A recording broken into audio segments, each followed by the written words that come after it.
5 kilometers away from the little village that gave them their name lie a series of rock-cut caves on the hills of the Maharashtra plateau.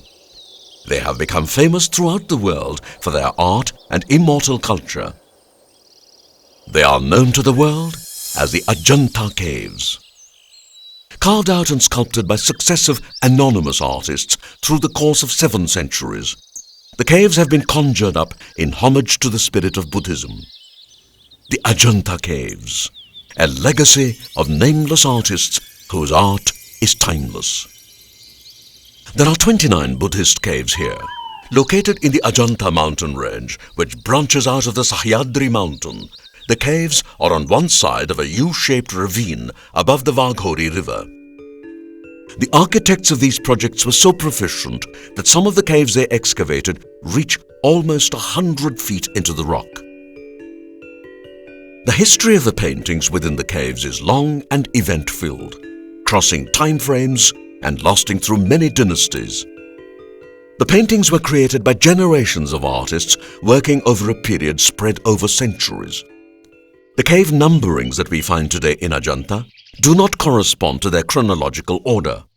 They have been numbered for convenience and also to suit their physical positioning. Thus, caves number 9 and 10 are the oldest.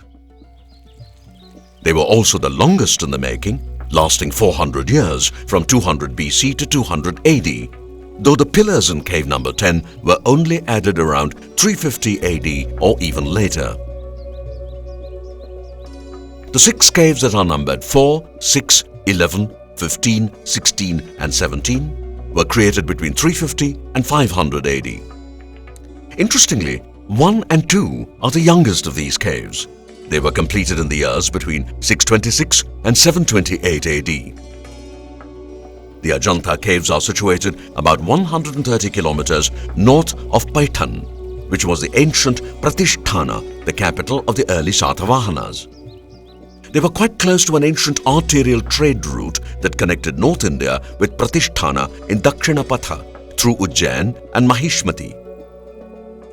The interiors of these Buddhist caves were divided into the vihara or living quarters, which were simple enough for the lives they led, and the Chaitya hall or place of worship, majestic enough to house images and sculptures of deities they worshipped. The Chaitya halls were dedicated to Lord Buddha and were considered as the places of worship. These were large, rectangular chambers separated by rows of pillars into a central nave, surrounded by aisles on 3 sides for circumambulation during prayer. It also had a sanctuary opposite the entrance.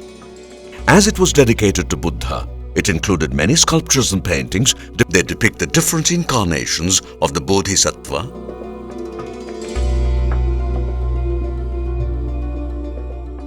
the viharas were used by the monks for meditation and the study of Buddhist teachings. These were rectangular-shaped halls with series of small cells attached on 2 sides. The side opposite the entrance contained an image of Buddha or a stupa.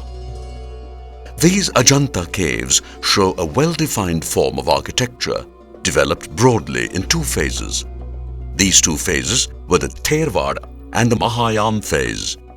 The Thervada phase included 2 Chaitya halls in cave number 9 and 10, and 4 Vihara halls in cave 8, 12, 13 and 15A. In the Mahayana phase are included 3 Chaitya halls in cave 19 and 26 and an incomplete Chaitya in cave 29, along with 11 wonderful Viharas in caves 1, 2, 4, 6, 7, 11, 15, 17, 20, 21, 22, 23 and 24.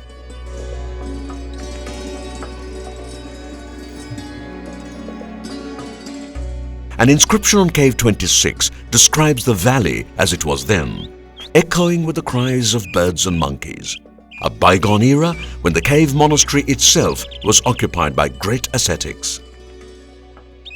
In cave 16, another inscription places the monks against the majesty of the mountains and the water-laden monsoon clouds that remained suspended over them. All these are unmistakable pointers to the reason behind the selection of the location of the Ajanta caves.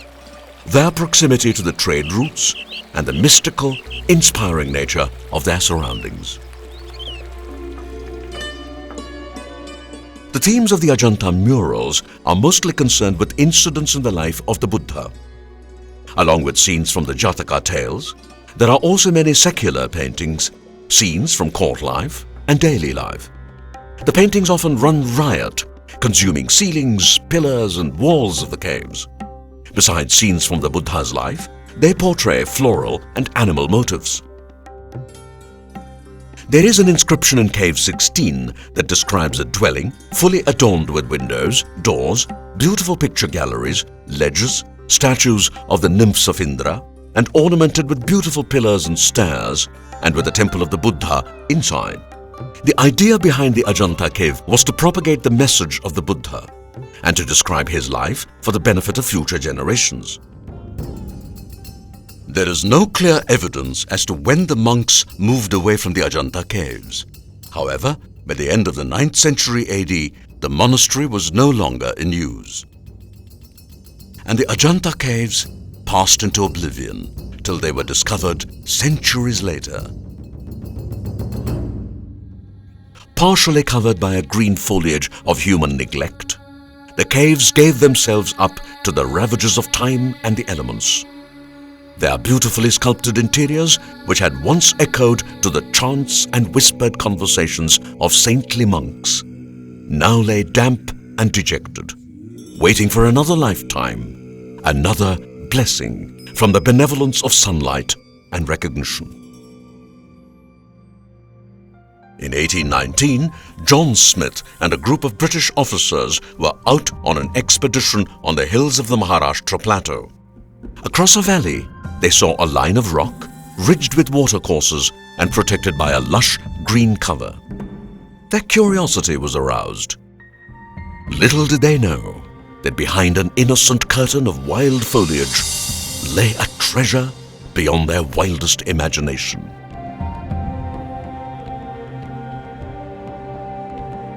And thus began the resurrection and second life of the wondrous phenomenon known to the world as the Ajanta Caves.